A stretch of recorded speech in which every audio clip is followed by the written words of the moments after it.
Welcome to top news. తనకు English రాదని కొంతమంది అవహేళన చేస్తున్నారని, కానీ తాను ప్రభుత్వ పాఠశాలలో తెలుగు మీడియంలో చదివి ముఖ్యమంత్రి స్థాయికి ఎదిగానని సీఎం రేవంత్ రెడ్డి అన్నారు. సోమవారం ఎల్బీ స్టేడియంలో ఉద్యోగ నియామక పత్రాల పంపిణీ కార్యక్రమంలో ఆయన పాల్గొన్నారు. లెక్చరర్లు, టీచర్ల ఉద్యోగాలకు ఎంపికైన 5,192 మందికి నియామక పత్రాలను అందించారు. ఈ సందర్భంగా మాట్లాడుతూ తమ ప్రభుత్వం 3 నెలల్లోనే 30,000 మందికి నియామక పత్రాలను అందించిందన్నారు. రైతును రాజుగా చేసే పాలనకు నాంది పడింది ఈ ఎల్బీ స్టేడియంలోనే అని పేర్కొన్నారు. బాధ్యత చేపట్టబోతుండ్రు. సర్పంచ్, ఎంపీటీసీ, ఎంపీపీ, జిల్లా పరిషత్ చైర్మన్, జడ్పీటీసీ, ఎమ్మెల్యేలు, ఎమ్మెల్సీలను, ఎంపీలను, ఈ దేశ ప్రధానమంత్రులను తయారు చేసే విద్యను అందించేది మీరే. నేను కూడా ప్రభుత్వ పాఠశాలల్ని చదువుకొని వచ్చిన, ఎక్కడ కార్పొరేట్ స్కూళ్ళలో చదువుకున్నాను కాదు. మీలాంటి టీచర్లు ఓనమాలు నేర్పడంతో గ్రామీణ ప్రాంతంలో, మారుమూల పల్లెల్లో ప్రభుత్వ పాఠశాలలో చదువుకొని జిల్లా పరిషత్ పాఠశాలలో చదువుకున్న నేను ఈరోజు తెలంగాణ రాష్ట్రంలో ఈ బాధ్యత నెరవేరుస్తున్నా అంటే మా టీచర్లు మాకు నేర్పిన విద్య ఈరోజు పరిపాలనలో ఉపయోగపడుతుంది. నేను కార్పొరేట్ స్కూల్లో చదువుకోలే, లేకపోతే గుంటూరులోనో గుడివాడలోనో అసలే చదువుకోలే. కొంతమంది అప్పుడప్పుడు గుంటూరు, గుడివాడలు చదువుకొచ్చిన వాళ్ళు ముఖ్యమంత్రి గారికి ఇంగ్లీష్ రాదని అవహేళన చేస్తుంటారు. నేను ఒక మాట అడగదలుచుకుని వేదిక మీద నుంచి, చైనా, జపాన్, జర్మనీ ఈ దేశాలలో ఎవరికి ఇంగ్లీష్ రాదు, కానీ ప్రపంచంతోనే పోటీ పడిన అభివృద్ధిని, ఈరోజు ఉత్పత్తిని ఆయా దేశాలు అందిస్తున్నాయి. ఇంగ్లీష్ అనేది ఒక భాష ప్రపంచంలో ఉద్యోగ ఉపాధి అవకాశాలు దొరకడానికి ఉపయోగపడుతుంది. ఆనాడు ఆ రోజు ఆ పాఠశాలలో ఉన్న వసతులను బట్టి మాకు గురువులు నేర్పించిన చదువు మేము నేర్చుకున్నాము. ఈరోజు మీకు నా సూచన, ప్రతి విద్యార్థికి ప్రపంచంలో ఉద్యోగ ఉపాధి అవకాశాలు వచ్చే ఇంగ్లీష్ భాషను కూడా మీరు నేర్పండి. ఎవరో రేపు భవిష్యత్తులో ఈ పిల్లలకు, మీ దగ్గర చదువుకున్న పిల్లలకు ఇంగ్లీష్ రాదని అవహేళన చేసే పరిస్థితులు రావద్దు. వాళ్లకు ఖచ్చితంగా మంచి భాషను, మంచి భావాన్ని, దేశభక్తిని పెంపొందించే విధంగా వాళ్ళకి విద్యాబుద్ధులు నేర్పండి. రాష్ట్రం పట్ల, దేశం పట్ల, ఈ సమాజం పట్ల సామాజిక స్పృహ ఉండే విద్యార్థులను తయారు చేయండి. ఈ దేశానికి వాళ్ళే రేపటి నాయకులు అవుతారు, రేపటి పాలకులు అవుతారు. రేపటి నాయకులను, రేపటి పాలకులను తయారు చేసే బాధ్యత మీ మీద ఉన్నది. ఇది గురుతరమైన బాధ్యత, గురువు బాధ్యత అని చెప్పి నేను సంపూర్ణంగా విశ్వసిస్తున్నా. ఈరోజు రాష్ట్రంలో గురుకుల పాఠశాలలు ఇచ్చినా అంటున్నాడు. ఎస్సీ, ఎస్టీ, మైనారిటీ, ఓబీసీ గురుకుల పాఠశాలలు ఇచ్చినా అని అంటున్నారు గత పాలకులు. నేను అడుగుతున్న, ఎవరికైనా ఎక్కడైనా మౌలిక వసతులు ఉన్నాయా? అక్కడో ఇక్కడో పిట్టగూళ్ళలోనో, పోల్ట్రీ ఫాముల్లోనో ఈ పిల్లలు చదువుకునే పరిస్థితులు కల్పించారు. అందుకే ఒక మోడల్ రెసిడెన్షియల్ విధానాన్ని తీసుకురావాలని మొట్టమొదటి ప్రయోగంగా కొడంగల్ శాసనసభ నియోజకవర్గంలో దాదాపుగా 25 ఎకరాలలో 150 కోట్లతోని SC, ST, minority and OBC residential schools అన్నిటినీ ఒకే క్యాంపస్లో ఒక యూనివర్సిటీ మోడల్లో నిర్మిస్తున్నాం. ఎకరాలలో మైదానాన్ని తయారు చేసి క్రీడా ప్రాంగణాన్ని అందించడం ద్వారా మానసికంగా, శారీరకంగా ఆ విద్యార్థులు రాటుదేలాలి, ఈ సమాజానికి ఉపయోగపడాలి అన్న ఆలోచన మేము చేస్తున్నాం. అందుకే ఈ రాష్ట్రంలో 119 శాసనసభ నియోజకవర్గాలలో ఎక్కడ అవకాశం ఉన్నా ఈ నమూనాతో ఒక క్యాంపస్ను క్రియేట్ చేయాలి, పేద విద్యార్థులకు విద్యను అందించాలన్న ఆలోచన మా రాష్ట్ర ప్రభుత్వం చేస్తున్నది. ఇదే కాదు, ఆనాడు ప్రతి కిలోమీటర్కు సింగిల్ టీచర్ పాఠశాల, ప్రతి 3 కిలోమీటర్లకు ప్రాథమిక పాఠశాల, ప్రతి 5 కిలోమీటర్లకు ప్రాథమికోన్నత పాఠశాల, ప్రతి 10 కిలోమీటర్లకు ఒక హై స్కూల్, ప్రతి మండలంలో జూనియర్ కాలేజు, ప్రతి నియోజకవర్గంలో డిగ్రీ కాలేజు, ప్రతి రెవెన్యూ డివిజన్లో ఇంజనీరింగ్ కాలేజ్, ప్రతి జిల్లాలో మెడికల్ కాలేజ్ అండ్ యూనివర్సిటీలను ఇవ్వాలన్న విద్యా విధానంతో ఆనాడు కాంగ్రెస్ పార్టీ 2004 నుంచి 2014 వరకు పేద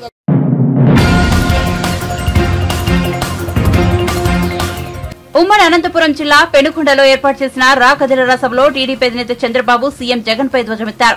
రాష్ట్రాన్ని కాపాడుకోవాలని ప్రజలంతా అంటున్నారని పేర్కొన్నారు. అహంకారంతో రాష్ట్రాన్ని విధ్వంసం చేసిన వ్యక్తిని ఇంటికి పంపాలని పిలుపునిచ్చారు. రాష్ట్రంలో 100 సంక్షేమ కార్యక్రమాలు తీసుకొచ్చిన పార్టీ తెలుగుదేశం పార్టీ అని స్పష్టం చేశారు. టీడీపీతో వైసీపీకి పోలికే లేదని అన్నారు. జగన్మోహన్ రెడ్డికి మరొకసారి చెబుతున్నా, ఏం చేశారని మీరు టీడీపీతో పోల్చుకుంటారని ప్రశ్నించారు. జగన్ మార్కు అంటా, బాబాయ్ హత్య నీ మార్కు, రక్త చరిత్ర నీ మార్కు, సొంత చెల్లి పుట్టుకపై నీచపు ప్రచారం చేయడం నీ మార్కు, అమ్మను గెంటేయడం నీ మార్కు అని విమర్శించారు. మీ చెల్లడగతా ఉంది, నాకు తెలియక మునిపే గొడ్డలి పోటన్నావు, ఆ గొడ్డలి ఎవరిచ్చారు జగనన్నా చెప్పమని నీ చెల్లడగతా ఉంది. చెప్పాలా లేదా? నా మధ్యలోనే హంతకులుంటే గుర్తించలేకపోయానని చెల్లెలు చెప్పింది. అవునా కాదా? ఇంకో పక్క మీరు చూస్తే ప్రతిపక్ష నేతగా ఉండి కోర్టుకెళ్ళి ఎవరు ఈ విషయంలో మాట్లాడకూడదని గ్యాగ్ ఆర్డర్ తెచ్చింది ఎవరని అడుగుతున్నా. సిబిఐ కావాలని అడిగావా లేదా? సిబిఐ వద్దని మళ్ళీ నాటకాలు వేసావా లేదా? సిబిఐ అధికారుల పైన కేసులు పెట్టావా లేదా? ఇలాంటివన్నీ చూస్తే తమ్ముళ్ళు 1-2 కాదు. ఇంకో పక్క వాళ్ళ చెల్లెలు సిబిఐ ఎంక్వైరీ అడిగితే నాకేం బాధ లేదు, 11 కేసులున్నాయి, ఇది వేస్తే 12వ కేసు అవుతుంది. కానీ అవినాష్ రెడ్డి మాత్రం బీజేపీకి వెళ్ళిపోతాడు కాబట్టి నేను వెయ్యలేనని చెప్పారా? దొంగ ఎవరు? నేను అడుగుతున్నా ఇప్పుడు. ఇది నాటకం. ఈ రోజు నాటకం ఆడుతున్నాడు. జగనాసుర రక్త చరిత్ర ఇదే సాక్షి గెజిట్. ఇది నీకు ధైర్యం ఉంటే రా, పెనుగొండకు రా, కదిలి రా, పిలిపించా రా, కదిలి రా.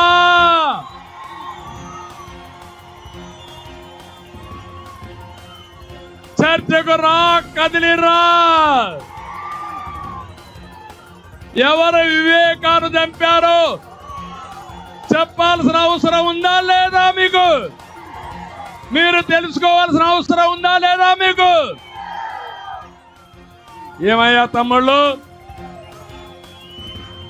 హత్యలు చేసే వాళ్ళు ముఖ్యమంత్రిగా అర్హులా? అర్హులని మిమ్మల్ని అడుగుతున్నా. ఆమోదిస్తారా అని మిమ్మల్ని అడుగుతున్నా. నీ ప్రాణానికి రక్షణ ఉందా? మీ ఆడబిడ్డల శీలానికి రక్షణ ఉందా?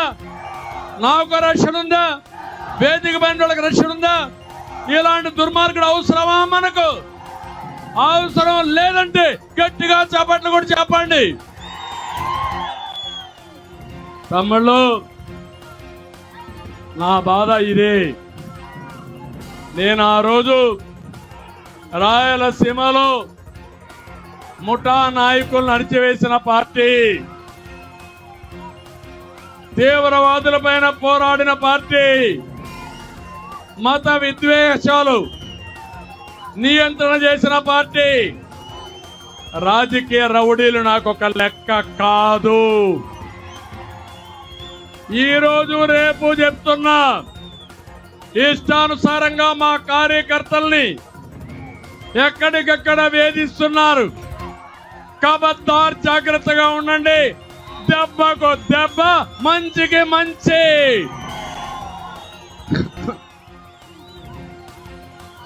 తమాషా అనుకోవద్దండి. అనంతపురం జిల్లాలో రక్తాన్ని పారించారు. ఆ రోజు నేను వచ్చి నీళ్లు బారించాను. మళ్ళీ కబ్జాలు చేయాలనుకుంటున్నారు, నాశనం చేయాలనుకుంటున్నారు. ఇది మీ వల్ల కాదు. ఈ రాష్ట్రాన్ని కాపాడే బాధ్యత 5 కోట్ల మంది మేము తీసుకున్నాం. దానికి నిమిత్త మాత్రుడుగా, మీ నాయకుడుగా, మీ సేవకుడుగా నేను ముందుకెళ్తా. నేను పవన్ కళ్యాణ్ ఇద్దరం కూడా ముందుకెళ్తాం. ఎలాంటి త్యాగాలకైనా మేము సిద్ధం. మీరు సిద్ధమా? మీరు సిద్ధమా?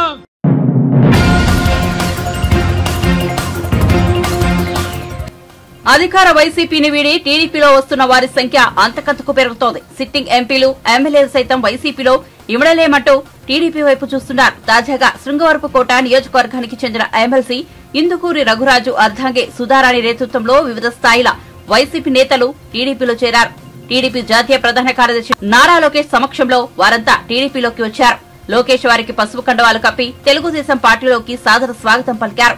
ఇందుకూరి సుధారాణి 15 మంది సర్పంచులు, 17 మంది ఎంపీటీసీలు, 5 కన్వీనర్లతో సహా 150 మంది వైసీపీ నేతలు భారీ కాన్వాయ్తో ఉండవల్లిలోని చంద్రబాబు నివాసానికి చేరుకున్నారు. వారందరికీ లోకేష్ ఆత్మీయ స్వాగతం పలికారు. ఈ సందర్భంగా ఆయన మాట్లాడుతూ రాష్ట్ర భవిష్యత్తు కోసం టీడీపీతో కలిసి పనిచేసే వారికి ద్వారాలు తెరిచారు. జగన్ గారు వచ్చి చూశారు, ఆనాడు హామీ ఇచ్చారు, చేయలేదని చెప్పేందుకు నమ్మకం పడ్డారు. ఒక్క సాగునీటి పథకం వల్ల, తాగునీటి పథకం వల్ల కేవలం బటన్ నొక్కినా అంటే బటన్ నొక్కినంత అవును కదా. సంక్షేమం అవసరం, సంక్షేమంతో పాటు అభివృద్ధి చేయాలి. అది ఒక తెలుగుదేశం పార్టీ, తెలుగుదేశం ప్రభుత్వం వల్లనే అవుతుంది. తప్పనిసరిగా ఉత్తరాంధ్రను అభివృద్ధి చేస్తాం, దాంట్లో ఎలాంటి డౌట్ అవసరంలో మన పిల్లలకి మన ప్రాంతంలోనే ఉద్యోగాలు కల్పించాలనేది మన లక్ష్యం. సో రేపు మన మెట్రిక్ డివైసెస్ అంటే పేస్ మేకర్లు, సిటీ స్కాన్లు ఇవన్నీ తయారు చేసే పరిశ్రమలు ఇప్పటికీ వైజాగ్ వచ్చింది. ఐటీ పరిశ్రమలు పెద్ద ఎత్తున మనం వైజాగ్ తీసుకొస్తాం.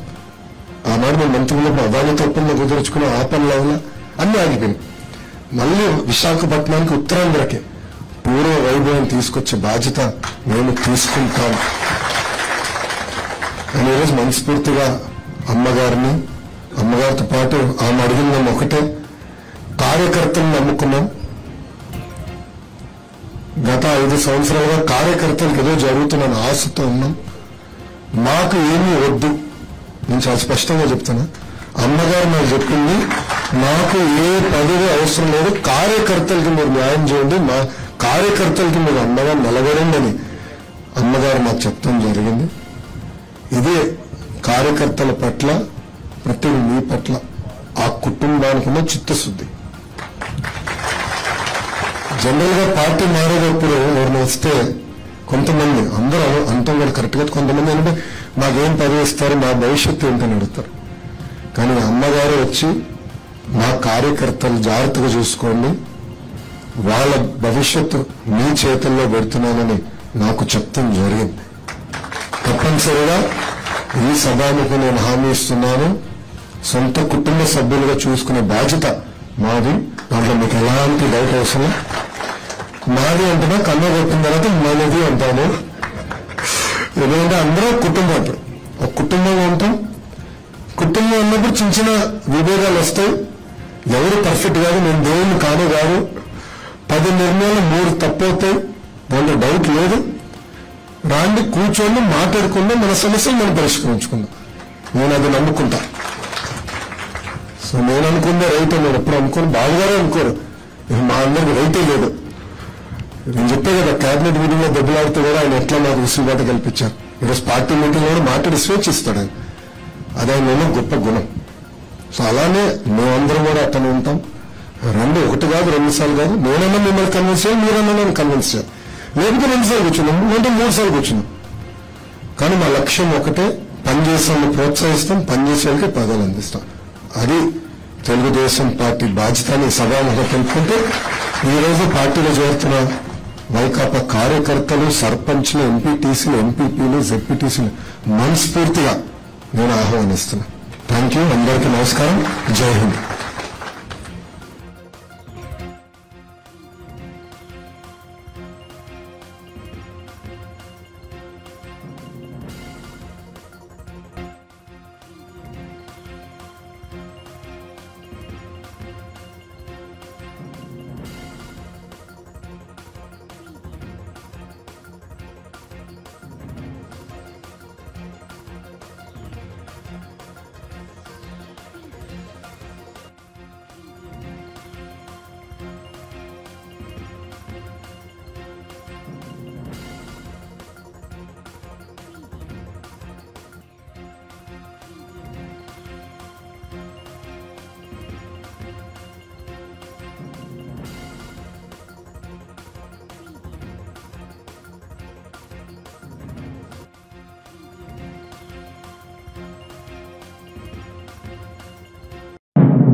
4 ఏళ్ల 10 నెలల పాలనలో జగన్మోహన్ రెడ్డి ఒక ఎజెండా ప్రకారం గిరిజనులపై దాడులు చేయించి వారి ఆస్తులతో పాటు వారి ఆధీనంలోని ప్రకృతి వనరుల్ని కొల్లగొట్టాడని, అంతటితో తృప్తి పడక చివరకు గిరిజనుల్ని దారుణంగా చంపించే స్థాయికి వచ్చాడని టీడీపీ ఎస్టీ సెల్ రాష్ట్ర అధ్యక్షుడు దారు నాయక్ ఆగ్రహం వ్యక్తం చేశారు. మంగళగిరిలోని పార్టీ జాతీయ కార్యాలయంలో సోమవారం ఆయన విలేకరులతో మాట్లాడుతూ వచ్చే ఎన్నికల్లో గిరిజనులంతా ఏకమై గిరిజన ద్రోహి జగన్మోహన్ రెడ్డికి గుణపాఠం చెప్పాలని పిలుపునిచ్చారు. ప్రింట్ మీడియా మిత్రులకు నమస్కారాలు. జగన్మోహన్ రెడ్డి పాలన 4 సంవత్సరాల 10 నెలలు. ఈ 4 సంవత్సరాల 10 నెలల పాలనలో గిరిజనులపై దాడులు, అక్రమ కేసులు, గిరిజనులకు సంబంధించిన నిధులు దారి మళ్లింపు. అయితే జగన్మోహన్ రెడ్డి ఒక కంకణం కట్టుకొని ఒక ఎజెండా పెట్టుకొని గిరిజనులపైన హత్య రాజకీయాలు చేస్తూ ఉన్నారు. మొన్న మీరు చూశారు, పల్నాడు జిల్లా రంటచింతల మండలం మల్లవరం గ్రామంలో ఒక గిరిజన మహిళ త్రాగటానికి మంచినీళ్ళు అడిగితే ఆమెను ట్రాక్టర్తో తొక్కించి హత్య చేశారు. అదేవిధంగా గత 2 సంవత్సరాల క్రితం అదే పల్నాడు జిల్లా నకరికల మండలం శివాపురం తండాలో మంత్రిబాయి అనే మహిళను అప్పు అడగటానికి పోయిన శ్రీనివాసరెడ్డి అప్పు లేదని ట్రాక్టర్తో తొక్కించి హత్య చేశాడు. అదేవిధంగా ఈ ప్రభుత్వం వచ్చిన తర్వాత గిరిజనులపైన దాడులు చేయాలి, దౌర్జన్యాలు చేయాలి, మాట్లాడితే కేసులు పెట్టాలి. 6 నెలల క్రితం ఒంగోలులో రిమ్స్ మెడికల్ కాలేజీ దగ్గర నవీన్ అనే యువకుణ్ణి నోట్లో మూత్రం పోసి వివక్షరహితంగా కొట్టి నెల తర్వాత కేసు బుక్ చేశారు. ఈ జగన్మోహన్ రెడ్డి పాలనలో గిరిజనులు స్వేచ్ఛగా బతికే హక్కు లేదు. అభివృద్ధి అనేది గాలికి వదిలేశారు. నిరుద్యోగులు నిరుద్యోగమే ఉన్నారు. గిరిజనులకు సంబంధించిన నిధులు పక్కదారి పండిస్తూ ఉన్నారు. బ్యాక్లాగ్ పోస్టులు భర్తీ చేయమని గిరిజనులు రోడ్డు మీదకి వచ్చి గొగ్గోలు పెడితే మీకు ఉద్యోగాలు రావు, కానీ మీరు గంజాయి సాగు చేసుకొని బతకండి. పైనంగా అక్రమ కేసులు ఎక్కడ గంజాయి జరిగినా కానీ గిరిజనుల మీదే పెడతా ఉన్నారు. ఈ దుర్మార్గపు ముఖ్యమంత్రి, ఈ అవినీతి ముఖ్యమంత్రి, ఈ పనికిరాని ముఖ్యమంత్రి రానున్న ఎన్నికల్లో ఈయనకి బుద్ధి చెప్పాలని గిరిజనులందరూ కంకణం కట్టుకున్నా ఉన్నారు. గతంలో చంద్రబాబు నాయుడు గారు ముఖ్యమంత్రి ఉన్నప్పుడు అనేక పథకాలు పెట్టారు. సంక్షేమ పథకాలు తీసుకొచ్చి గిరిజనులు వెనక.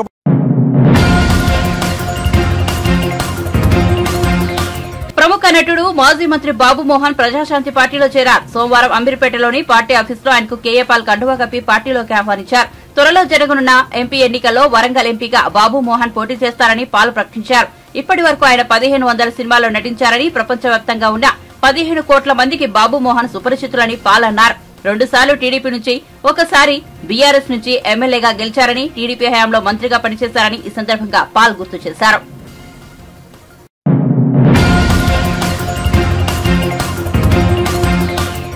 దేశంలోకెల్లా కార్యకర్తలకు అత్యంత విలువనిచ్చే వ్యక్తి ఒక్క జగన్మోహన్ రెడ్డి మాత్రమేనని వైసీపీ ఎమ్మెల్యే మాజీ మంత్రి పేర్ని నాని అన్నారు. రాజమండ్రిలో జరిగిన వైసీపీ సిద్ధం సభలో ఆయన మాట్లాడారు. జగన్ నమ్మేది ముగ్గురునే అని, 1 ఆ దేవుడు, 2 ప్రజలు, 3 పార్టీ జెండా మోసే కార్యకర్తలను వివరించారు. వైసీపీ అభ్యర్థులను మార్చుతుండడం పట్ల చంద్రబాబు, లోకేష్ మాట్లాడుతున్నారని, కానీ ఫలానా అభ్యర్థి మా నియోజకవర్గానికి వద్దు అని కార్యకర్తలు చెబితే జగన్ వెంటనే ఆ అభ్యర్థిని మార్చుతున్నారని పేర్ని నాని వెల్లడించారు. అది జగన్ కార్యకర్తల మాటకు ఇచ్చే విలువ అని స్పష్టం చేశారు. ప్రజలు కార్యకర్తల గుండెల్లో స్థానం సంపాదించుకోలేని ఎమ్మెల్యేలను బదిలీ చేస్తున్నారని వివరించారు. బాబుకు తగిన బుద్ధి చెప్పాలని రాజమండ్రి సిద్ధం సభలో మాజీ మంత్రి పేర్ని నాని పిలుపునిచ్చారు. బాబు వస్తే జాబ్ వస్తుంది అని చెప్పారు. ప్రతి ఇంటికి ఒక జాబ్ ఇస్తామని చెప్పారు. ఓట్లు వేసాం. ఈ రాష్ట్రంలో ఉన్నటువంటి ఆంధ్ర రాష్ట్ర ప్రజలందరూ కూడా చివరికి అధికారం వచ్చిన తర్వాత ఎవరికి వచ్చిందయ్యా జాబు? ఇంటింటికి ఒక జాబ్ వచ్చిందా అంటే కేవలం చంద్రబాబు నాయుడు ఇంట్లో మాత్రమే ఒక జాబ్ వచ్చింది. అది చంద్రబాబు నాయుడు కొడుక్కి దొడ్డిదారిని ఎమ్మెల్సీ చేసి అర్హత లేకుండా ఎమ్మెల్యేగా ఓట్లు వేయకుండా ఇచ్చినటువంటి ఉద్యోగం, పొందినటువంటి ఉద్యోగం, కుటుంబం ఉందంటే చంద్రబాబు నాయుడు కుటుంబం. చంద్రబాబు నాయుడు కొడుకు ఉద్యోగం జాబ్ వచ్చింది. కానీ ఈ రాష్ట్రంలో ఏ నిరుద్యోగికి కూడా డబ్బులు వేసేస్తున్నారు ఊరికే అని చెప్పని.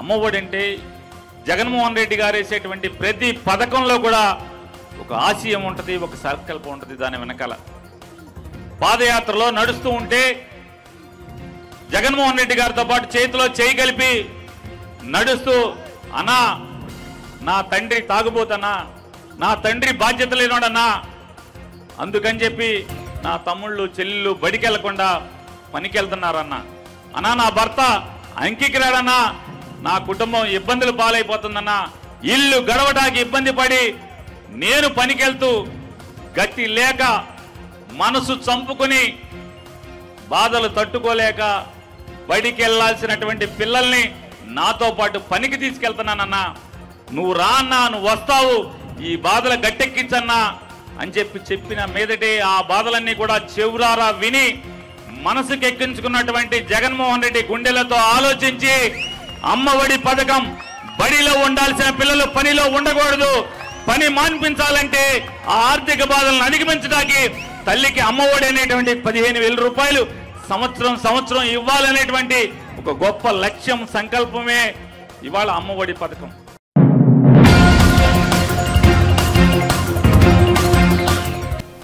ప్రధాని నరేంద్ర మోదీని ముఖ్యమంత్రి రేవంత్ రెడ్డి పెద్దన్న అని సంబోధించడం శుభ పరిణామమని బీజేపీ నేత గోషామహల్ ఎమ్మెల్యే రాజాసింగ్ అన్నారు. అయితే రేవంత్ రెడ్డి మాజీ సీఎం కేసీఆర్ లా వ్యవహరించవద్దని సూచించారు. సోమవారం బీజేపీ కార్యాలయంలో ఆయన మీడియాతో మాట్లాడుతూ కేంద్ర ప్రభుత్వంతో మంచి సంబంధాలు ఉంటే తెలంగాణ మరింతగా అభివృద్ది చెందుతుందన్నారు. మాజీ సీఎం కేసీఆర్ తాను ముఖ్యమంత్రి అయిన మొదట్లో ప్రధానమంత్రి మోదీని పొగడ్తలతో ముంచెత్తారని, ఆ తర్వాత కనీసం ప్రోటోకాల్ కూడా పాటించలేదని గుర్తు చేశారు. సీఎం రేవంత్ రెడ్డి ఆయన మార్గంలో నడవవద్దని కోరారు. 10 ఏళ్ల కాలంలో తెలంగాణకు కేంద్ర ప్రభుత్వం ఎన్ని నిధులు ఇచ్చిందో ప్రజలకు రేవంత్ రెడ్డి తెలియజేయాలన్నారు. బీఆర్ఎస్ నేతలు చేసిన అవినీతిని కూడా ప్రజల ముందు పెట్టాలని డిమాండ్ చేశారు. ఆదిలాబాద్లో ఇవాళ ప్రధానమంత్రి మోదీ గారు తెలంగాణ అభివృద్ధి గురించి 56 crores ఆ డెవలప్మెంట్ గురించి, కొన్ని ఇనాగరేషన్ గురించి ప్రధానమంత్రి మోదీ గారు ఒక కార్యక్రమం చేస్తున్నారు.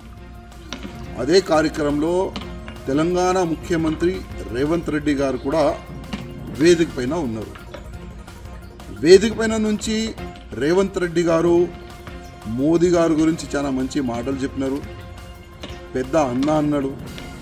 అదేవిధంగా తెలంగాణ డెవలప్మెంట్ గురించి సహకారం కూడా రేవంత్ రెడ్డి గారు ప్రధానమంత్రి మోదీ గారికి ఒక నివేదిక చేసినారు. రేవంత్ రెడ్డి గారికి చెప్పేది ఒక్కటే, గతంలో కేంద్రంలో కాంగ్రెస్ గవర్నమెంట్ ఉండే అప్పుడు ఆంధ్రప్రదేశ్కి ఎంత నిధులు వచ్చేది కొద్దిగా మీరు హిస్టరీ కూడా చూసుకోవాలి. దాని తర్వాత కేంద్రంలో బీజేపీ గవర్నమెంట్ వచ్చిన తర్వాత ఈ 10 yearsలో మన తెలంగాణ అభివృద్ధి గురించి ఎన్ని నిధులు ఇచ్చినారు అది కూడా ఒక్కసారి మీరు చూసుకోండి. దురదృష్టం ఏంటంటే గతంలో ఈ టీఆర్ఎస్ గవర్నమెంట్ ఉన్న సమయంలో కూడా మోదీ గారు కొన్ని అభివృద్ధి పనులకి ఇనాగరేషన్కి వస్తే ఒక వేదిక పైన నుంచి కేసీఆర్ గారు మోదీ గారి గురించి చాలా గొప్ప గొప్ప మాటలు చెప్పిండు. దాని తర్వాత మోదీ గారు తెలంగాణకి వస్తే కూడా ప్రోటోకాల్ కూడా ఫాలో చేయలే మన ముఖ్యమంత్రి, అంటే ఎక్స్ ముఖ్యమంత్రి కేసీఆర్ గారు. అంటే ఆయన సడన్గా మారిపోయిండు. మీరు ఆ విధంగా మారొద్దని నా ఒక నివేదిక. ఎందుకంటే మన తెలంగాణ డెవలప్మెంట్ కావాలంటే అది కేంద్రం నుంచే సాధ్యం. ఇంకొక మాట, కేంద్రం నుంచి ఈ 10 yearsలో ఎన్ని డబ్బులు వచ్చినాయి అది కూడా మీరు చెప్పాలని నేను ఒక రిక్వెస్ట్ చేస్తున్నాను. ఎందుకంటే ప్రతిసారి ఈ టీఆర్ఎస్ వాళ్ళు కేంద్రం నుంచి ఏమి రాలేదని వాళ్ళు కొన్ని బెనిఫిట్ గురించి, పెద్ద పెద్ద స్కామ్ల గురించి, పెద్ద పెద్ద ప్రాజెక్ట్ వాళ్ళు చేసుకుంటున్నారు. దాంట్లో వాళ్ళు ఎక్కువ డబ్బులు వాళ్ళు తినేసినారు. అందుకోసం కేంద్రం నుంచి ఈ 10 ఇయర్స్లో ఎన్ని డబ్బులు వచ్చినాయి తెలంగాణ ప్రజల ముందు పెట్టాలని నేను రేవంత్ రెడ్డి గారికి అడుగుతున్నా, రిక్వెస్ట్ చేస్తున్నా. అదేవిధంగా కేంద్రం నుంచి వచ్చిన నిధుల్లో ఎన్ని కరప్షన్ ఈ టీఆర్ఎస్ వాళ్ళు చేసినారు అది కూడా జనాల ముందు పెట్టాలని నేను రిక్వెస్ట్ చేస్తున్నా. అదేవిధంగా కేంద్రం నుంచి మీరు మంచి సంబంధాలు పెట్టుకుంటే మన తెలంగాణకి అభివృద్ధి గురించి ఎన్ని డబ్బులు కావాలి అంత డబ్బులు మోదీ గారు ఇయ్యనికి రెడీ.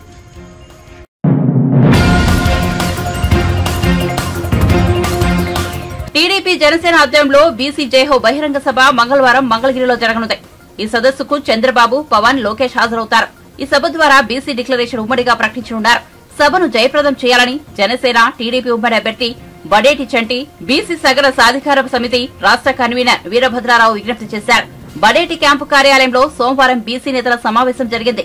జయహో సభలో టీడీపీ అధినేత చంద్రబాబు, జనసేన అధినేత పవన్ కళ్యాణ్ బీసీ డిక్లరేషన్ ప్రకటిస్తారన్నారు.